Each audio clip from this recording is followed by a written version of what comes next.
So Tony was asking me, he's like, so Thomas, do you know Thomas? I'm like, yeah, I know Thomas. I'm like, I actually have a pretty funny story about Thomas, about the last time we went to dinner. And so we were in San Diego. And it's the story I'm thinking about too. So this is back when I was still drinking. And the wine was flowing, and we're having these nice steak dinners, and there's, I don't know how many of us, my wife was there, and there was like 2, 4, like 6 of us, and we rack up this really big bill, and I had this funny idea. I know where you're going. It's a different story than I was thinking, and I'm cool with this one. All right, well then we'll talk about the other one after it's kind of might be off limit. I don't know your audience. So the bill comes, and I'm like, because I've been a little tipsy, and I'm like, you know what? I think we should play credit card roulette.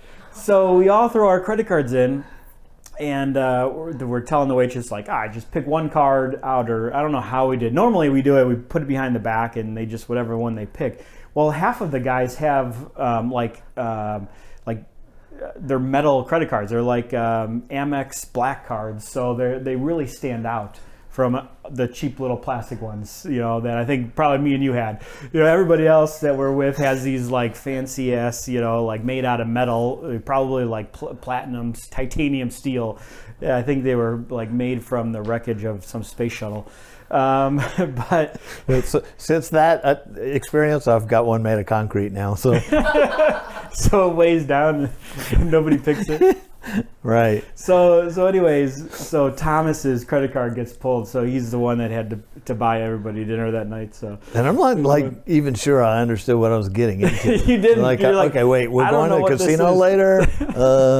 And you need my credit card. Okay, at least I got a chance of a return. But yeah. So next time we go to dinner, we'll play again, and hopefully I won't lose. Yeah, I actually did forget about that one, but that was a fun dinner. Yeah, that was a very nice place. I've definitely a really nice place. Yeah, I remember that. It was really good.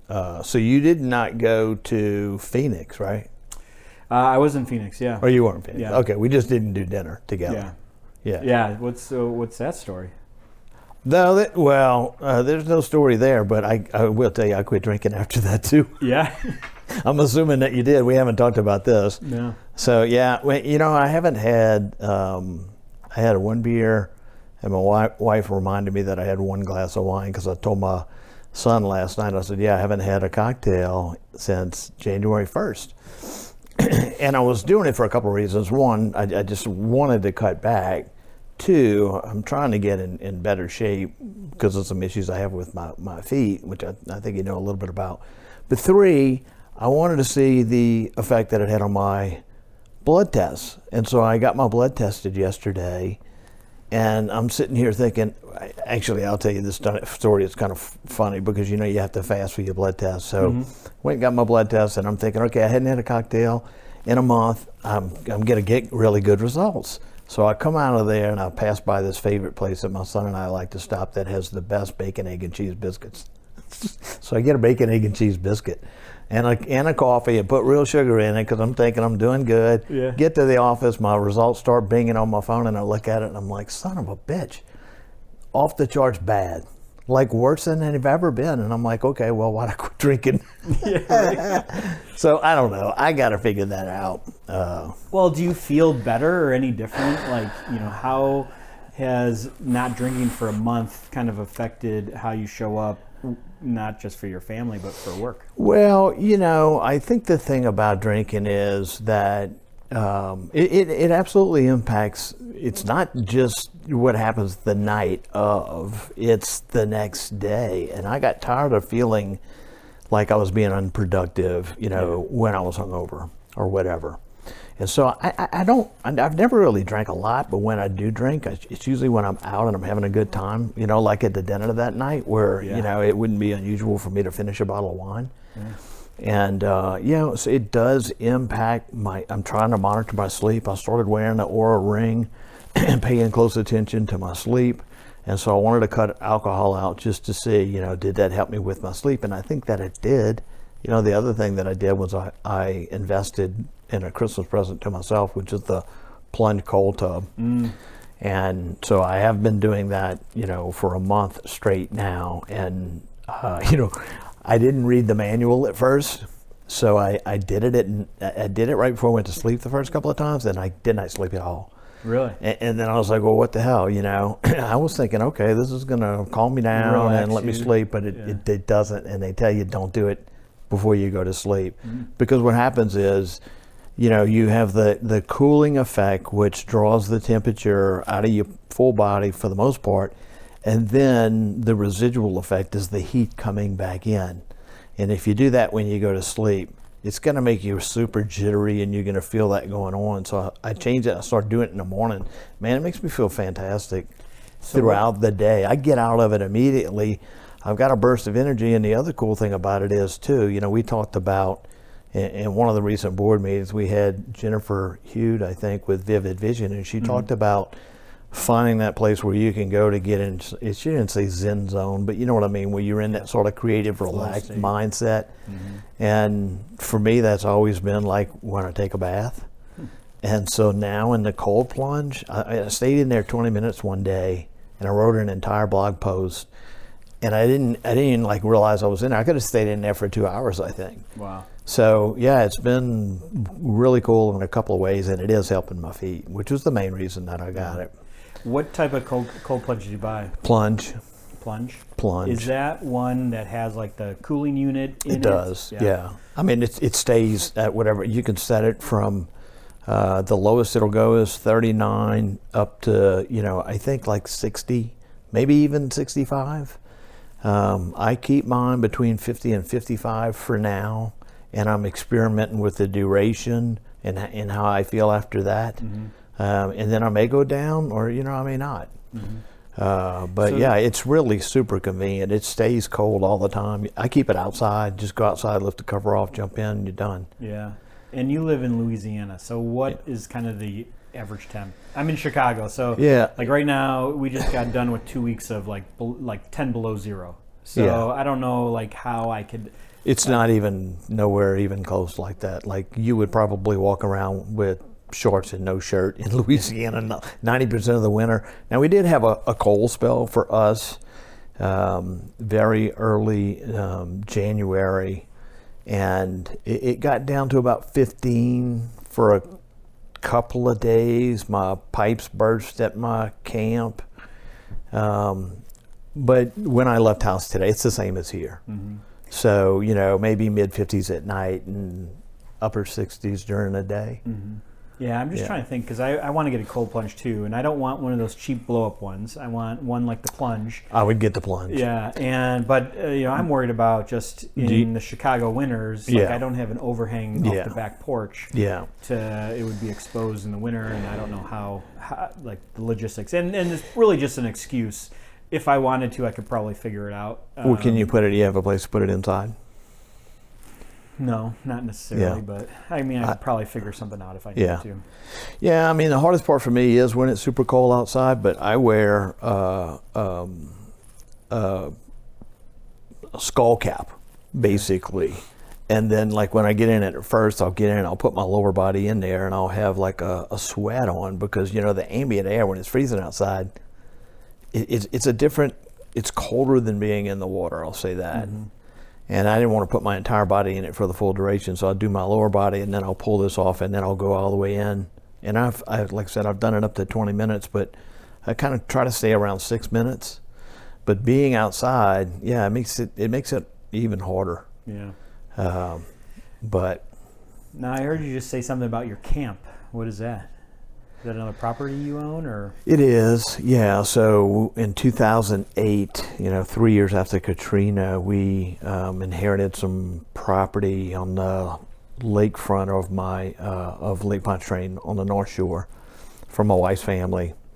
And it's funny because when we first got the property, we were out there, and there were like 300 really junky, true fishing camps that were built on stilts out over the water. Okay, so you drove the pines, you built it out, and you were over the water, which was super cool. But when Katrina came, that area had a 14-foot storm surge. So out of 300 camps, there were 3 left. Wow. And my wife and I had gone out there to look at the property before Katrina, but like the summer before, and she made the statement, she goes, boy, wouldn't it be great if a big storm came in here and wiped out all these crappy camps? And I'm like, holy crap, you made Katrina. Yeah, right. She manifested that shit. Oh my God, you better not get on her bad side. So it cleared it all out, and then they changed the building codes out there to where you can no longer build out over the lake floor, so you have to build out. So we had to go in and build out, I think 60 to 65 feet of dirt, fill it in, make land, and then now you have to go 21 feet up in the air, minimum elevation. So that's way up there. And then they changed it to a V zone, which is like the Miami-Dade hurricane wind zone. So windows up to 155 mile an hour resistance. It's pretty secure place, and everybody built out there to those standards now. So it's gotten so expensive to move out there that, all the camps are really, we call it a camp. It's a lake house. All the places are really nice. Do you rent them out, I'm assuming, or? No, we never did. We never wanted to. And in fact, they had some people that were doing that, and then they passed an ordinance, and they don't let you do any type of short-term rentals. But no, we just never did. It's kind of sometimes just a hassle, to have to deal with renters and fix up, and it's just it's another job, And do you want to sleep in the bed so somebody else has been in? Yeah. Yeah. Hey, Kelly, set a timer for 1:30. It's right. You have a massage at 1:45. I do. I was like, God, guys, where's my massage? We can bring it up there, and we can talk while I'm getting massaged. I was thinking about that when I was walking. So I was walking the hotel this morning, looking for a place to set up shop for these interviews today. And normally when we meet up for these boardrooms, there's always some place at these hotels. But for some reason, this hotel doesn't have anywhere to set up shop. Everything is very condensed. And so I was walking by the spa, and I'm like, oh, it would be great if we're both face down in there, getting massages, all mic'd up, talking through the hole in the bed. It would be a whole different experience. Yeah, it would. So maybe our next one, that's what we'll do next time.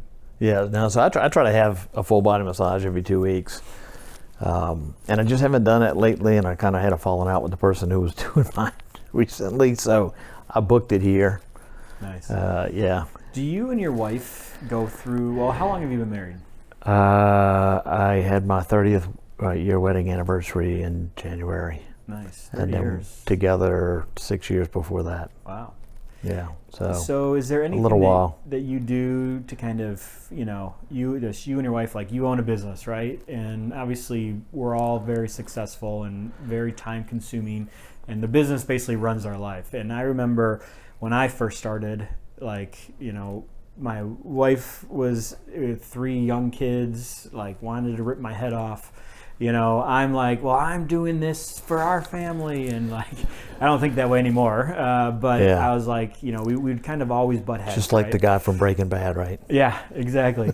And so now, and you even being part of boardroom and stuff, we're learning the life work balance, right? Yeah. You hit a certain level, and it's like, all right, well, you can't think that way anymore, right? So my wife and I started doing quarterly couple retreats, and we're going to Scottsdale next week for our spa weekend. But is there anything that you and your wife kind of do, quarterly, yearly, to kind of just reconnect or get away from business? And we box.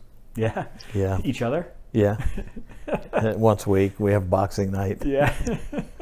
I can see both of you with the big blow up things. It's probably what we should do. Yeah. George and Weezy actually did that. I don't know if you remember the Jeffersons, but they actually did that, and they didn't box, but they had these big things that they swung at each other, and it was sometimes we might need to do that, but I don't know. We've always enjoyed traveling together, going to the beach, relaxing, and certainly so I've been in business now since 1999. I call myself the cockroach at SAS because I started the SAS business in 2004, and absolutely 100%. That was 80 hours a week. Mm-hmm. Sacrificing everything. Even when I went on vacations, I was on my phone a lot for 10 years, and that sucked. And that was certainly hard on her. And it was just something that I couldn't get out of. I think down deep psychologically, there's some part of you that, probably enjoys that in some way. But yeah, it's not something that's sustainable. The divorce rate for business owners in general is very high. Yeah, higher than the average person. Way higher. Yeah. And in tech, it's even harder. And I do think that sometimes spouses don't understand that. And I know that, frankly, I don't want my wife to know what's going on and how busy I am and how much crap I have in my head and all that kind of stuff, because I don't want her to stress about it. Yeah. I remember we didn't vacation for probably the first 12 years. Yeah. And it's, a lot of people now, they only see the end result. They don't see all those 15 years of building 100%. and 100%. not taking a vacation. Yeah, and while they're, everybody else is taking their yearly vacations and going and relaxing, it's like, no, we're struggling. Like, I'm paying myself nothing. My wife stays at home and watches 3 kids, and like, I don't even know how we survive. Yeah. I actually just wrote a blog post called No One Understands Your Journey But You. Yeah. Or something to that effect. But even for the people that are closest to you, who live with you, and the people at work who you frankly spend more time with than you do your family, they try to understand, and they're in meetings with you, and they understand their experience with you. But I don't think that they understand that, if you have an executive team of 6 people and you're the CEO, that time that you spend with one of them is multiplied by 6. Plus all the other stuff that you have to do on your own. Mm-hmm. And it's a lot. I got to tell you, it's a lot. So there was a certain stage in my business. Matter of fact, I can remember being at my camp in probably, 2013 or something like that. And my next door neighbor, who I got to be friends with, he's like, "Dude, what's going on? You just don't look right." And I was like, "Man, I got to tell you, I'm thinking about calling it quits." He goes, "You burn out, aren't you?" And I said, "Yeah, I'm really burnt out." And there were a few times in that career path where I legitimately thought, I want out, I'm done, I can't do this anymore, it's not worth it. And you push through, and then I think after enough of those episodes, you realize, hey, those episodes are going to keep coming, and none of the trauma and the worry is ever quite as bad as you think it is. And in fact, if you are a worrier, it's likely worse than the event itself. Yeah. I think being an overthinker and a worrier amplifies it, but nothing ever comes out of that. Like, it's worthless. Yeah, it's worthless. I've called it quits hundreds of times, and then I go to bed and I wake up the next day and I'm like, all right, I'm ready to go. Yeah. Like, that was me yesterday. Yeah. This is me today. Yeah. But I've done that 100 times. There's a level of maturity. It's like, a weightlifter taking cold plunge baths, or, I wouldn't compare it to a guy that's going to battle, but it's similar like that. You become hardened to it, and you learn to expect it, and you know that sometimes it is a day. Mm-hmm. Oftentimes it's multiple weeks and months, and I've had a period where it was years for me, and I think that incident in 2013 was the culmination of a lawsuit. I got sued for the first time in 2009, and I ended up having to sue my insurance company to defend me, and then because they did, I was able to afford fighting this case, and it went all the way to the Louisiana Supreme Court, and we won. Wow. But it cost me $150,000 and 4 years of my life, just stopping the business to go deal with this bullshit. Mm-hmm. And I've been sued a couple of times since then, and I'm like, okay, I'm going to get through this, and it was really no big deal. Yeah. That first one was just like, man, this has never happened to me, and all you can think is existential, right? Mm-hmm. And then I think after having gone, that one hardened me a bunch. And, I think if you anticipate these things and in sort of a sick way, welcome them, because you're going to be a stronger person when you get on the other side of it. I was just going to say, the first time you go through that, you're scared because you don't know what to expect, and everything is brand new. And every time when in a lawsuit, it's like I don't understand why the court system works this way. Like, I didn't do anything, but we still have to go back and forth with all these motions and this, and I have to constantly defend myself to all these lies. It's like, it's emotionally draining. 100%. I got sued. It cost me $450,000, and I won. But it was the first time. But now, the way that I look at it, just like what you said, I'm a harder person now. Yeah. You know, I know what to expect the next time it comes, because of course it'll happen. It's just our business, right? Yeah. But I'm not, like, I look at it now like, I'm glad that happened, because it'll eventually happen. So at least I got it out of the way.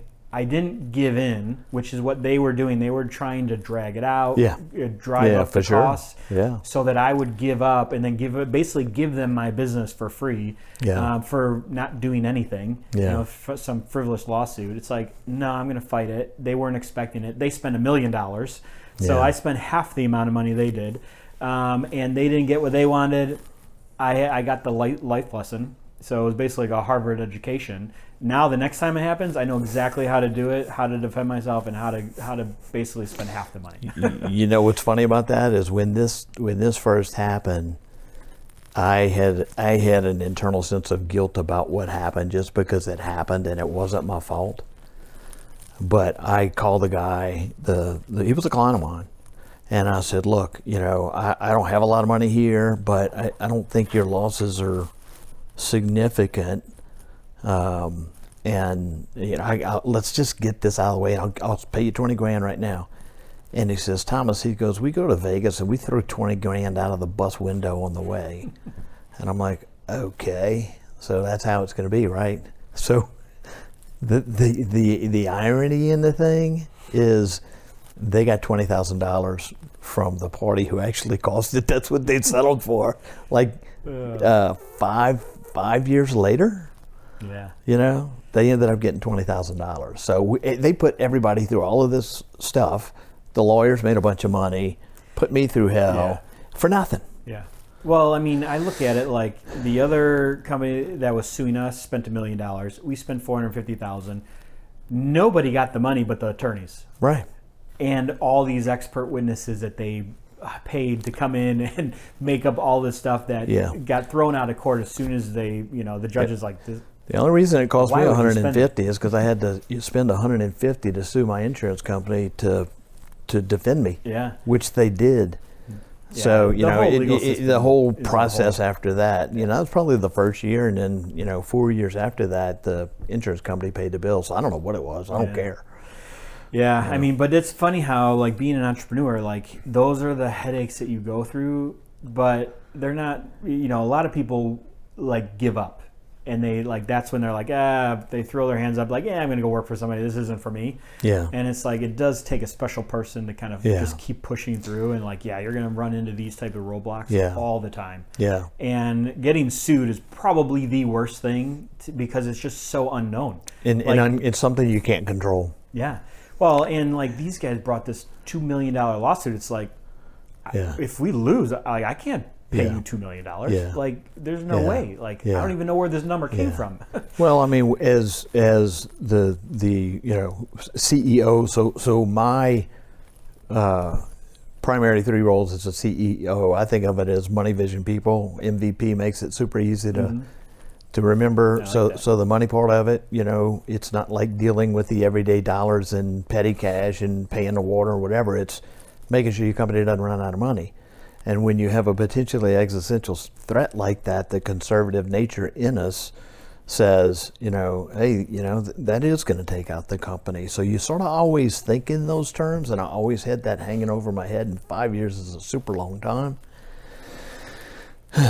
But I mean, you get stronger every time something like that happens. I think Dan posted an article one time about the buffalo running into the storm and the horses run away from the storm, and you know, the thought there is that, you know, the longer you run away from it, the more you get rained on, and if you run toward it and you go through it, it's a little harder because it hurts when you're doing it, but you're out the other side a lot quicker. We were actually just flying from Chicago here, and we took off out of Chicago yesterday morning. It was extremely foggy, gray. You couldn't see 10 feet in front of the airplane, And we took off. We're in the air for like not even a minute or two. We come out of the clouds. It's blue skies, just a blanket as far as the eye could see of clouds underneath us.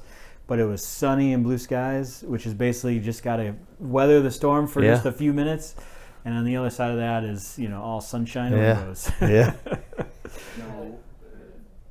You've been in business for so long. Like, the person that you were when you started and the person you are today are two completely different people. What do you think was probably the most impactful shift you've had to make over the years that has really helped you to kind of propel your business and what you've done so far? Probably a few things. Quit listening to the ankle biters, because they're always going to tell you either shouldn't, couldn't, or whatever, can't do what you're doing, and it's because they're scared of you. And so I've learned to embrace that. In fact, that drives me. When people in my industry say, you're never going to do that, you can't do that, it can't be done, it shouldn't be done, I'm like, I'm going to do that shit. And it's been that way since day one.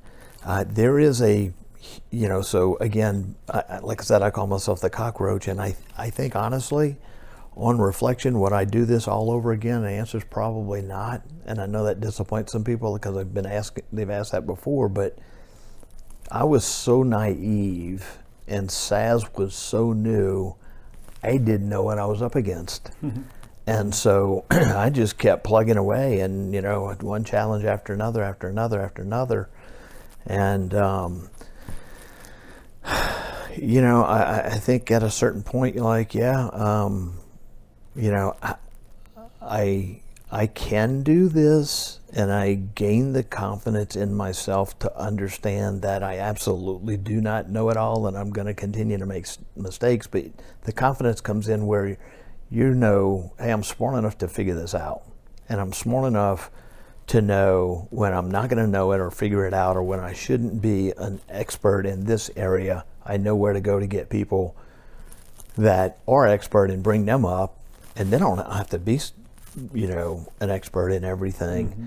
So I think that was a big part of it. I remember having a discussion with an employee of mine. We were going to dinner one night, and we were like 3 or 4 person company at the time, which really was only 5-6 years ago, maybe 7 years ago, whatever. And we're pushing. We have 20 full time, 10 contract now. So we're roughly 30 now. We were a handful then. And I was talking to him. I was like, man, I don't think I have what it takes to run a bigger company. And he goes, Thomas, dude, you're so wrong. Look at what you've done. And I think that's a key thing. If you never look back and reflect on your accomplishments and how far you come, then you're always going to have self-doubt. Yeah. And so, I did that, but we were both right? I was right that I absolutely did not have the skills to do what I needed to do to get where I am today. But his statement to me that, you have the ability to become that and do that forced me to go out and I started business coaching at that time. And I went with this other group that was really good in teaching me some basic fundamental business practices that were missing, but they knew nothing about software and tech. So, we did that for like a year and a half. And then I found Dan, and I was like, oh my God, this is like exactly right up my alley and exactly what we do. And I have another business coach now outside of this that's a little bit different slant. I brought in a CTO consultant a couple of weeks ago because we needed some help in the engineering department. So I think that's a big part of it, is not being afraid to bring in people when you feel like something's not right and you can't put your finger on it. Try bringing in somebody from the outside who's a true expert in that area. I mean, you have to hire them, but just bring them in and let them observe things and give a report to you, and you go, oh my God, I never thought of that. Mm-hmm.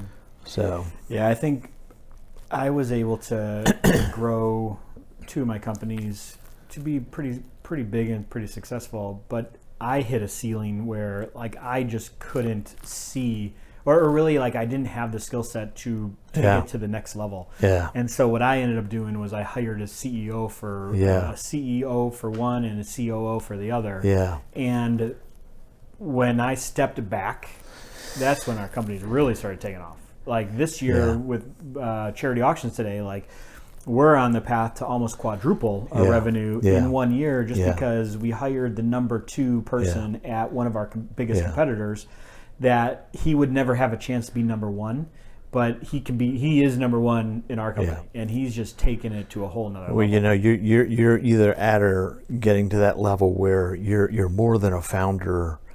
A true entrepreneur is the person who's able to walk away from those businesses and you still own it, you still have an interest in it, you can still have a certain say-so in it, but you don't have to be there. And when you find those people that can come in and you can trust them enough, especially with multiple businesses, for you to go and actually have a life, you know, that's sort of the key to entrepreneurship. Yeah, I agree. And I think my next phase of life now is like just creating more content, you know, just kind of just putting things out there. And just, you know, just trying to figure out kind of what we're going to do next. You should get some guests for that. I know, right? I know. I'm trying to find some really good people though.